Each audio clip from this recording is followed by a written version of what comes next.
Good morning, class. So today we're going to start with a new chapter, that is crime and law of evidence. Okay. So before we start with this chapter, let us try to understand the concept of crime. It is very familiar to us, the meaning of crime, isn't it? A crime is usually an action or omission which constitutes an offense and is punished by law. So what is crime? A crime is an action to any person. It can be, the action can be harming that person, defaming that person, or anything which is against the law. So we all know the concept, the basic concept of crime, isn't it? So in law, crime has been divided into two offenses.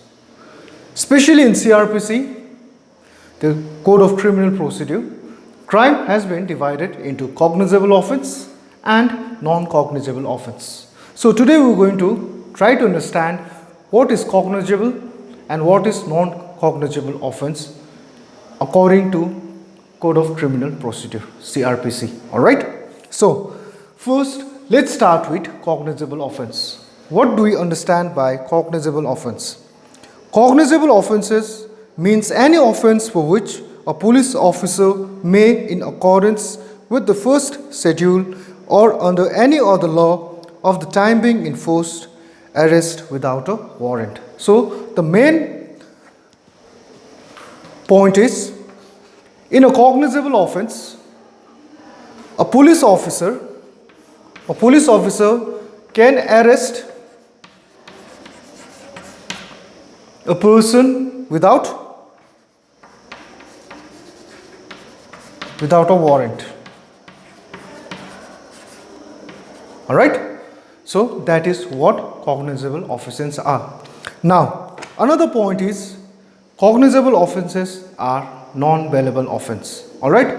So the first point to be remembered is, cognizable offenses are those offenses in which a police officer can arrest a person anytime, anywhere without a warrant. Alright?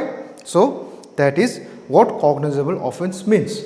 Now, in cognizable offense, it is a very serious type of crime. Cognizable offenses are very serious kind of crime. For example, rape, murder, kidnapping. Alright? So these all are cognizable offenses. So if Mr. A commits a crime, alright? Now, when a crime takes place, it has to be in a process, isn't it? For investigation, there has to be a process. Now, when a crime takes place, the first thing the police officer will try to find out whether the case is cognizable or a case is non-cognizable offense. Now, for example, if a murder takes place in a society, alright, so the first thing is murder. Now murder comes under cognizable offenses under CRPC. So if there is a murder, then it is a cognizable offense. If there is a serious crime such as rape, kidnapping, then it is a cognizable offense, and the police officer has the right and the authority to arrest a person who is an accused, who is a suspected person without a warrant. For example, if Mr. A kills Mr. B, now if police comes to know that Mr. A has killed, now Mr. A is a suspect, isn't it? He is an accused, so the police officer can arrest that person, Mr. A, without any warrant. This is what cognizable offenses are. Moving on to next is non-cognizable offense. Now, if cognizable offenses can be arrested without a warrant, then in non-cognizable offense, a police officer cannot arrest a person without a warrant. A police officer or the investigation authority has to get an order from the magistrate in order to arrest a person. Alright? So cognizable offense in its nature itself is a less serious crime. We can say less serious crime. For example, we have already studied in law of torts. What do we understand by defamation? Isn't it? We all know what is exactly defamation case is. Now, defamation can be termed as a non-cognizable offense. Why? Because it is not serious in its nature. Although in defamation what we have understood is we have harmed the reputation of someone's image, isn't it? But then also, do you think it's a serious offense? It's not, isn't it? So it is non-cognizable offense, and a police officer, if you file a complaint against a person for a defamation case, a police officer can't arrest you or me without a warrant. In order to do so, the police officer has to go to the magistrate and get the permission, get the warrant from the magistrate in order to arrest a person. So, a non-cognizable offense, it is a police officer can't arrest a person, number one point. Number two, it is a bailable offense. Alright, so these 2 points are most important. Now, these offenses are categorized in CRPC. Alright, so moving on to next. Now, we have dealt with crime, isn't it? Now we know there are cognizable offenses and non-cognizable offenses. Now, the crime in CRPC has been divided into 2 parts, cognizable, non-cognizable. Now moving on to next is FIR. Now we all know, we all have heard what is FIR, isn't it? The abbreviation, the full form is First Information Report. We all have heard this abbreviation, isn't it? Now FIR. Now under crime in CRPC, FIR is First Information Report given to whom? To a police officer. Alright. Now, in order to have an FIR, a crime must be, again, always remember, a crime must be cognizable offense.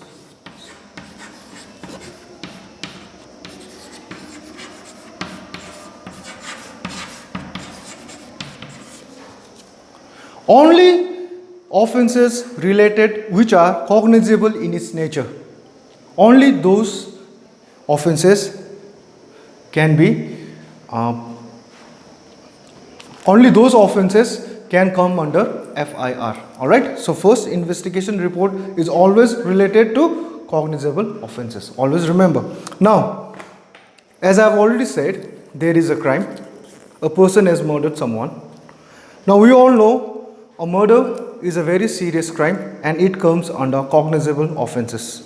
It is a non-bailable, isn't it? Now, after the crime takes place, what happens? If someone kills a person and throws him, let's say, in a very remote area.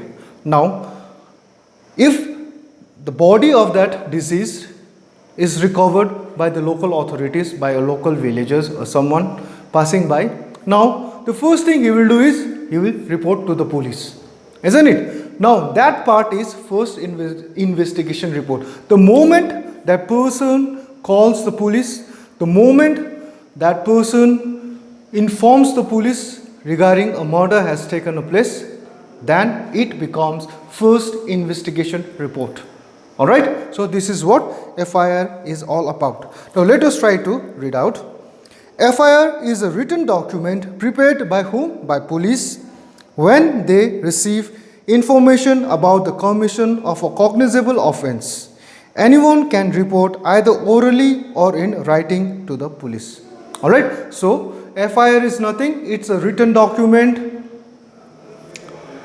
It's a written document prepared by the police when they receive any information. As I have already said, there was a murder, someone has murdered a person and that body of that deceased has been thrown in some part of the area. Now that body, that deceased body has been found by some local authorities. The moment that local authority gives information to the police, that becomes an FIR. It can be in written, it can be in oral form, or it can be in a telephonic message. Alright. Now the second example which I would like to give you is, if there is a rape. If a rape takes place. Now, the moment the victim gives the information to the police that she has been raped, that is first investigation report. Alright. So this is what FIR is all about. Now, FIR in CRPC, it is the first document prepared in criminal proceedings. Section 154 of CRPC makes it clear that an FIR can be registered only for cognizable offences. So it is the first step. It is the first step of proceedings for a preparation of a document. Alright. The moment an FIR has been registered, the case will take place. Alright. So the moment the FIR is registered, then a person who is accused can be arrested. Alright. Can be arrested, and the police can prepare a good strong case against that accused. Alright. So this is what FIR is all about. Now, again, let's take an example of a murder. Now, we have understood cognizable and non-cognizable offense. Now, there has been a murder. It is a cognizable offense. Now, the body of deceased has been found and has been informed. FIR has been lodged. Alright, now police are in action. Now they are trying to search who has killed that person, and they have found the culprit. Let's say, not culprit, an accused in a legal term. Alright, so the police officer has found an accused or a suspect relating to that murder. Now what will the police officer do? The first thing, the police officer will arrest him, isn't it? So next step comes arrest. Now what does law of arrest means? Section 151 empowers a police officer to arrest any person without orders from a magistrate and without warrant if it appears that an offence is a cognizable offence. Now, Section 151, Section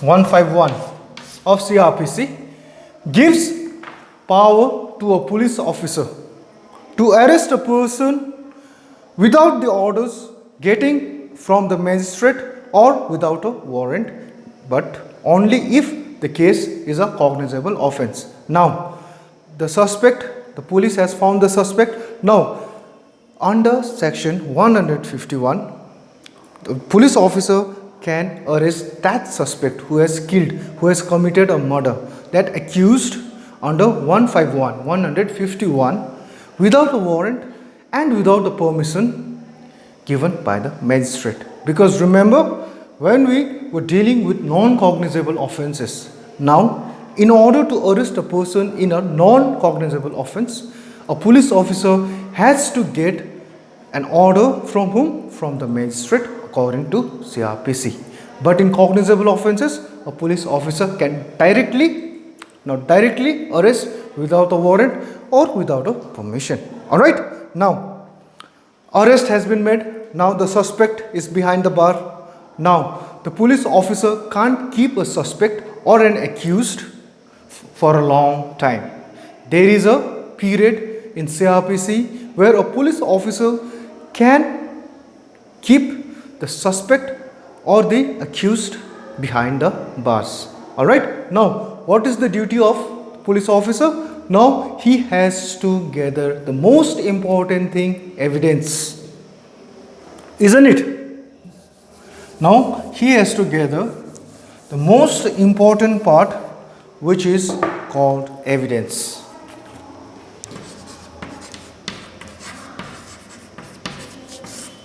Evidence meaning sabut, isn't it? तुम्हारे पास सबूत क्या है?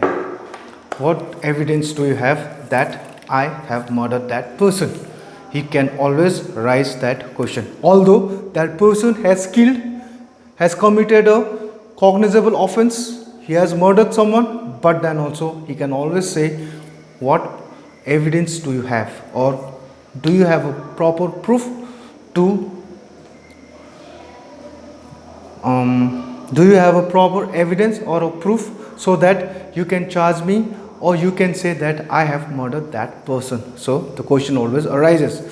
So in order to gather evidence, there is a law of evidence in our country. All right, so there is a evidence law in our country.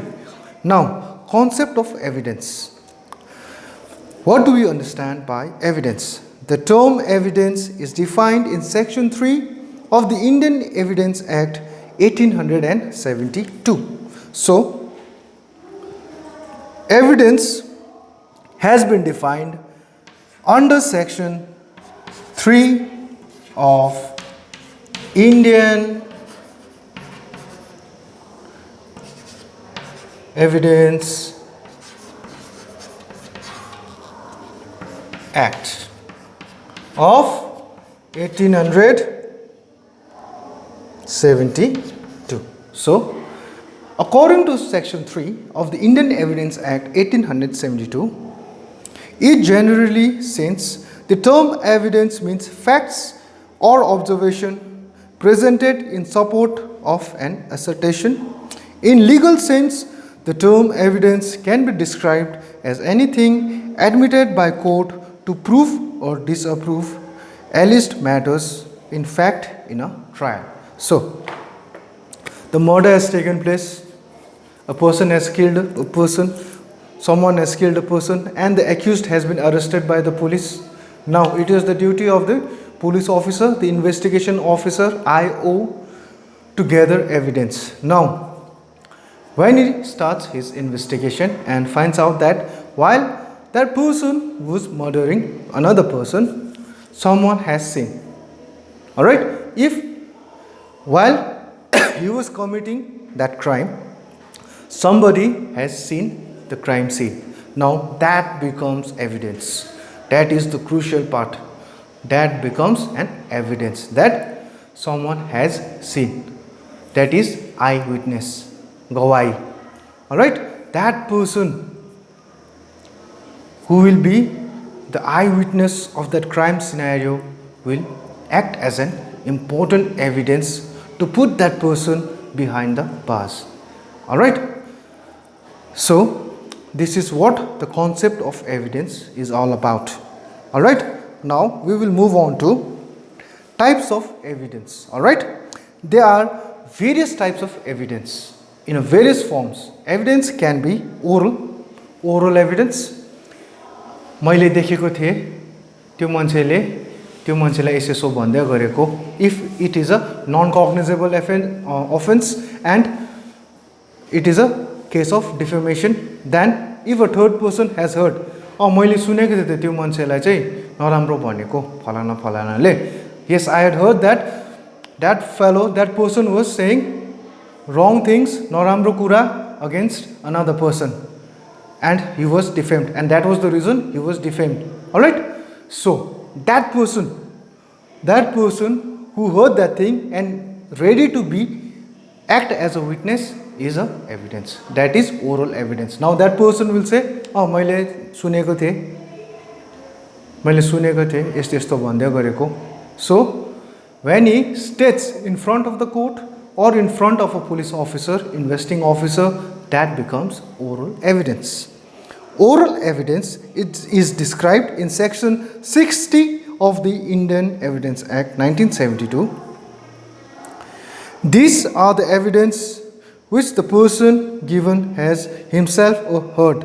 It is positive in nature and creates a great impact on the case and establish fact of the particular case. Such evidence is direct in its nature.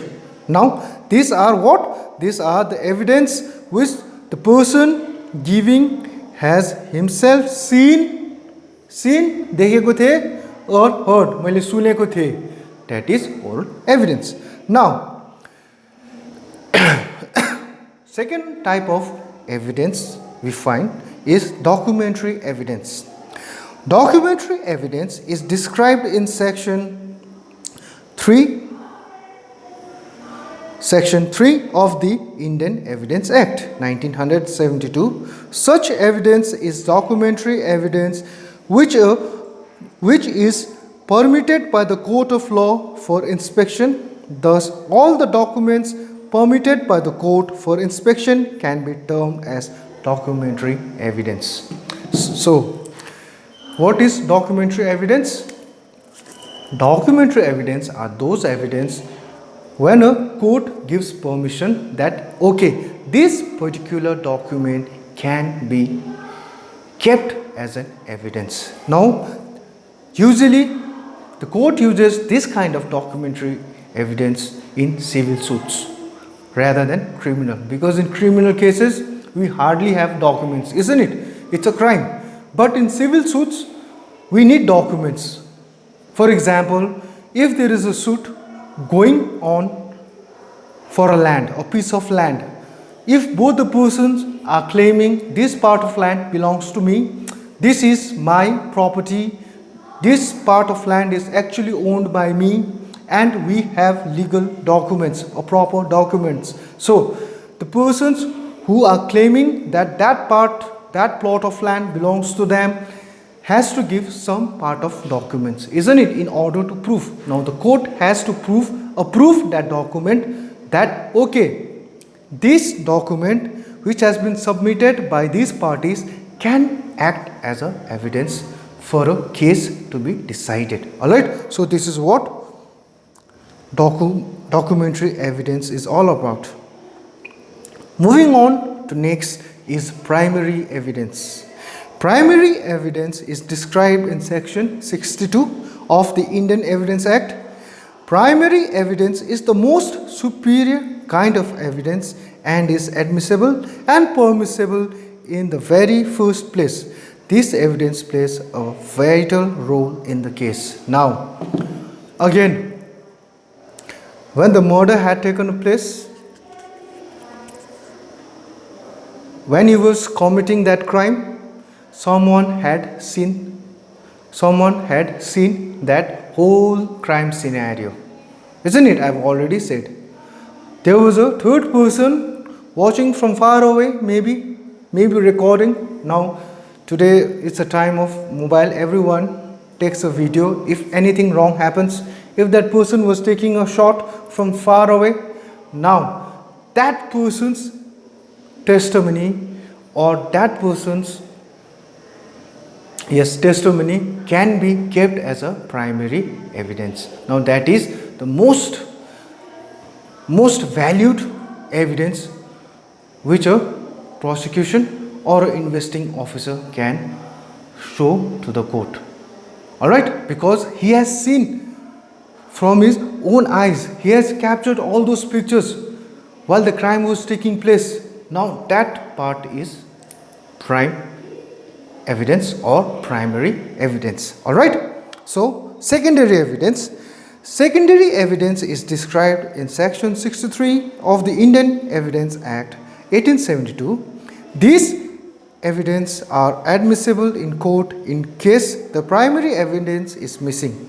It is known as secondary evidence because it is inferior to the primary evidence, and in case of a conflict, the primary evidence prevails. So now, if there was no primary evidence, if while the crime was taking place, there was no evidence, nobody had seen the actual crime scene, what had happened, how did the accused kill the deceased, isn't it? Now there is nobody has seen the crime scene. Now there are other options also for investigations, isn't it? For example, forensic science, forensic report, isn't it? हातको छाप, अम्लीको छापहरू, all those things. If the person was killed using knife, now there must be a knife, isn't it? If they find a knife, there has to be fingerprints. Now these are all secondary evidence. All right, so this is what it is trying to tell us. So this much for the day, and next class we'll start with trial and other stuffs. All right, so if you have any doubts, you can always call me. All right, thank you.